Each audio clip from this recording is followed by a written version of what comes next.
प्यारे बच्चों, good morning. मैं विवेक आपका पीपीएम फिजिक्स क्लासेस चैनल पर हार्दिक स्वागत करता हूं। पिछले वीडियो में हम लोगों ने प्रकाश चैप्टर के कुछ न्यूमेरिकल्स सॉल्व किए थे। आज उसी के आगे हम न्यूमेरिकल सॉल्व करेंगे। अगला न्यूमेरिकल है, एक 3 सेंटीमीटर ऊंची वस्तु 15 सेंटीमीटर फोकस दूरी वाले अवतल दर्पण के सामने 20 सेंटीमीटर की दूरी पर रखी है। दर्पण से कितनी दूरी पर पर्दा रखा जाए ताकि पर्दे पर इसका चमकीला प्रतिबिंब बने।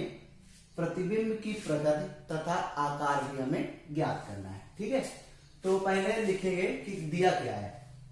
तो इसका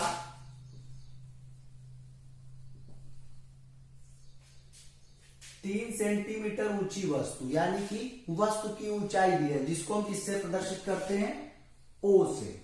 ओ इक्वल्स टू दिया है 3 सेंटीमीटर। ठीक है, वस्तु 15 सेंटीमीटर फोकस दूरी वाले अवतल दर्पण की। अवतल दर्पण की फोकस दूरी ऋणात्मक होती है, इसलिए F इक्वल्स टू क्या लिखेंगे, -15 सेंटीमीटर। दर्पण के सामने 20 सेंटीमीटर की दूरी पर रखी है।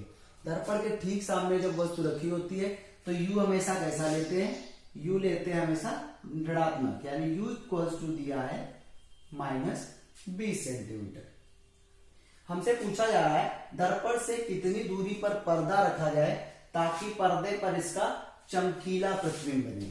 यानी हमें पर्दे पर प्रतिबिंब जो बन रहा है उसकी स्थिति ज्ञात करनी है।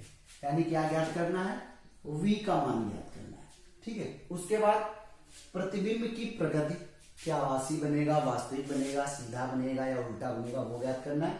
और कितना बड़ा प्रतिबिंब बनेगा वो हमें ज्ञात करना है। तो चलिए इसको हम शुरू करते हैं। अब दर्पण का जो फॉर्मूला होता है आप सब लोग जानते हैं। तो क्या होता है, 1/f equals to 1/v plus 1/u से। इससे हम स्टार्ट करते हैं सवाल। तो f का मान दिया है -15, v का मान निकालना है, u का मान दिया है -20। ठीक है, तो 1/v इक्वल्स टू -1/15 प्लस 1/20। 15 और 20 का लासा हो जाएगा हमारा 60। किया गया -4 प्लस का 3 यानी -1/60। v का मान अगर हम निकालें तो v का मान आ जाएगा -60 सेंटीमीटर। v का मान ऋणात्मक आया है, अतः हम कह सकते हैं कि प्रतिबिंब दर्पण के ठीक सामने 60 सेंटीमीटर की दूरी पर बनेगा। यानी जो पर्दा है वो कितनी दूरी पर हमें रखना चाहिए, 60 सेंटीमीटर की दूरी पर रखना चाहिए। इसके बाद हमसे पूछ रहा है कि प्रतिबिंब की प्रकृति तथा आकार भी ज्ञात करना है। ठीक है, तो प्रतिबिंब की प्रकृति क्या हो जाएगी, ये ठीक सामने बन रहा है तो आभासी तो बनेगा नहीं, वास्तविक तथा उल्टा प्रतिबिंब हमें प्राप्त होगा इससे। और आकार ज्ञात करने के लिए हम आवर्धन का फॉर्मूला लगाते हैं। आवर्धन का फॉर्मूला क्या होता है, m बराबर I/O इक्वल्स टू V/U से। ठीक है, प्रतिबिंब का आकार हमें ज्ञात करना है, यानी I का मान भी निकालना है।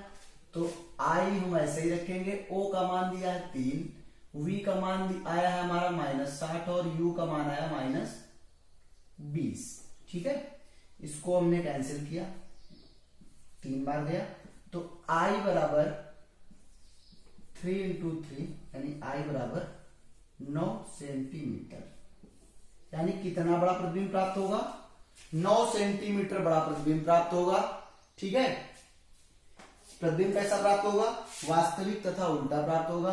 और कहां प्राप्त होगा, दर्पण के ठीक सामने 60 सेंटीमीटर की दूरी पर। ठीक है,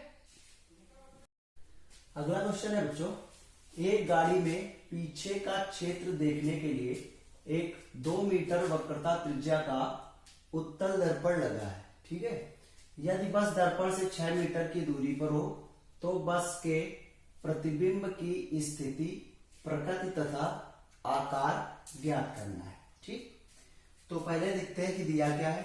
2 मीटर वक्रता त्रिज्या यानी कि आर का मान दिया है 2 मीटर। ठीक है, उत्तल दर्पण है, इससे हम निकाल लेंगे फोकस दूरी F इक्वल्स टू आर बटे 2 यानी 2/2 बराबर 1 मीटर। ठीक है, बस दर्पण से कितनी दूरी पर स्थित है? 6 मीटर की दूरी पर स्थित है। 6 मीटर की दूरी पर स्थित है। तो बस के प्रतिबिंब की स्थिति ज्ञात करनी है। ठीक है, प्रकृति तथा आकार ज्ञात करना है। फॉर्मूला वही लगाएंगे, 1/f equals to 1/v plus 1/u। 1/f का मान दिया है 1, v का मान हमें निकालना है और u का मान दिया है -6। तो 1/v इक्वल्स टू 1/1 प्लस 1/6।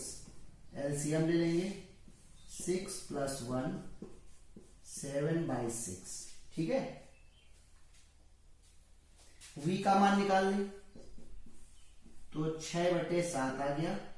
तो इसको ले जाएंगे तो 0.8 5 समथिंग ऐसे जाएगा। ठीक है, तो इसको लगभग हम मान लें 0.86 मीटर। ठीक है, v का मान धनात्मक आया है। इससे हमें क्या पता चलता है कि जो प्रतिबिंब बनेगा वो हमारा कैसा बनेगा? आभासी तथा सीधा। ठीक है, आभासी तथा सीधा प्रतिबिंब बनेगा। और इसके बाद हमें निकालना है प्रतिबिंब का आकार। फॉर्मूला वही I/O इक्वल्स टू V/U से, है ना। तो I का मान और O का मान। ठीक है, V का मान आया है, ये रख ले हम 6/7 क्योंकि U का मान हमारा दिया है 6। ठीक है, हमें आकार ज्ञात करना है तो माइनस प्लस साइन की अभी कोई वैसे जरूरत है नहीं। I/O equals to 6/7/6/1। ठीक है, तो 6/7 इंटू 6 यानी 1/7। अब I बराबर क्या आ जाएगा? O/7 या 0.14O इंटू O। ठीक है, तो प्रतिबिंब कैसा बनेगा? वस्तु से 0.14 गुना बनेगा, वस्तु से 0.14 गुना बड़ा बनेगा। ठीक है बच्चों, अगला क्वेश्चन है 5 सेंटीमीटर ऊंची वस्तु 30 सेंटीमीटर वक्रता त्रिज्या वाले उत्तल दर्पण के सामने 20 सेंटीमीटर की दूरी पर रखी है। प्रतिबिंब की स्थिति, प्रकृति तथा आकार ज्ञात करना है। तो दिया है O इक्वल्स टू 5 सेंटीमीटर। ठीक है, वक्रता त्रिज्या दिए और उत्तल दर्पण की तो 30 सेंटीमीटर। इससे F क्या निकल आएगा? 15 सेंटीमीटर। ठीक है, उसके बाद हमें क्या दिया है? उत्तल दर्पण के सामने 20 सेंटीमीटर की दूरी पर वस्तु रखी है, यानी U equals to -20 centimetre. V का मान ज्ञात करना है, इस कैसा प्रतिबिंब बनेगा और कितना बड़ा बनेगा ये हमें ज्ञात करना है। ठीक है, यानी I का मान भी ज्ञात करना है। फॉर्मूला वही लगाएंगे, 1/f equals to 1/v plus 1/u। F का मान दिया है 15, V का मान नहीं दिया है, U का मान दिया है -20। 1/v equals to 1/15 plus 1/20। LCM आ जाएगा 60 यानी 4 प्लस 3। ठीक है, V का मान आ जाएगा 60/7 यानी 8.6 मीटर लगभग। ठीक है, अप्रॉक्स। ठीक है, अभी ये हमारा प्रतिबिंब की स्थिति हमें पता चली है। तो कहां पर बनेगा? 8.6 मीटर की दूरी पर दर्पण के ठीक पीछे बनेगा। धनात्मक आया इसलिए दर्पण के ठीक पीछे बनेगा। और प्रतिबिंब कैसा बनेगा? ठीक पीछे बन रहा है तो आभासी तथा सीधा प्रतिबिंब हमें प्राप्त होगा। अब हमें निकालना है प्रतिबिंब का आकार, तो I बटे O इक्वल्स टू V बटे U से। ठीक है, तो I का मान निकालना है। O दिया है 5, V का मान आया है 8.6 सेंटीमीटर। ठीक है, और U का मान दिया है 20। ठीक है, इससे काटा 4, तो I बराबर आ जाएगा 2.15, यानी कितना बड़ा प्रतिबिंब प्राप्त होगा?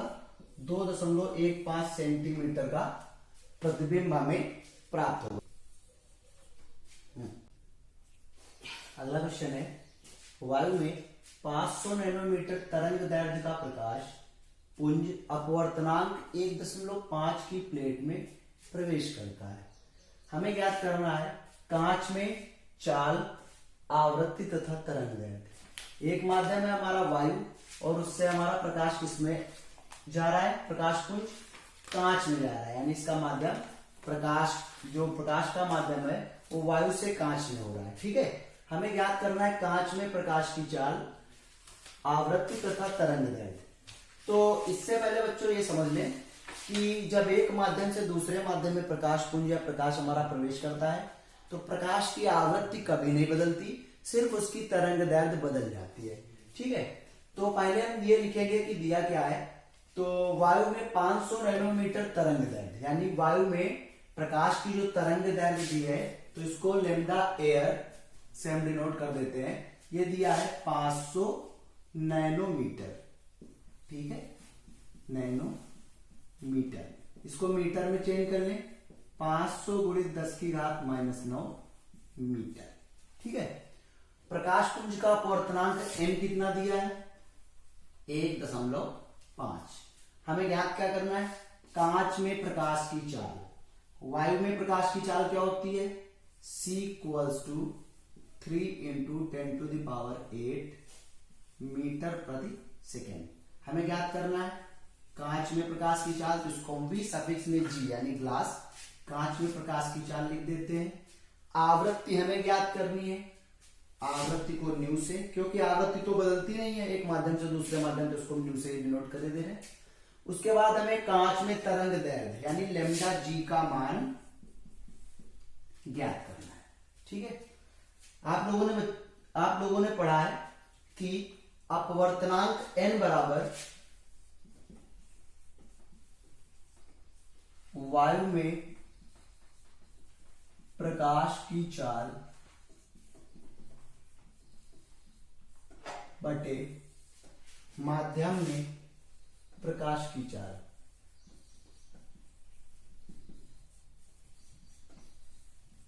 प्रकाश की चाल, तो n इक्वल्स टू वायु में c और माध्यम में हमने क्या माना है? Vg।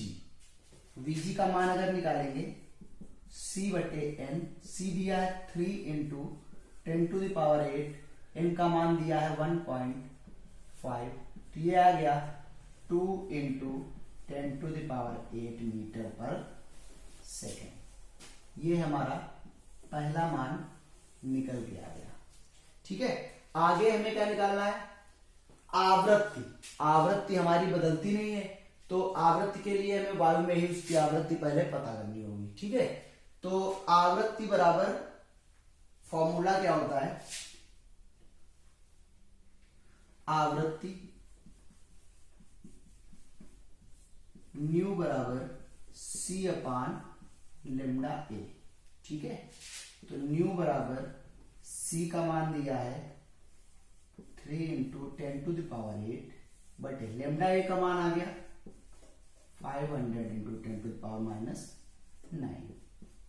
तो 3 × 10⁸ ×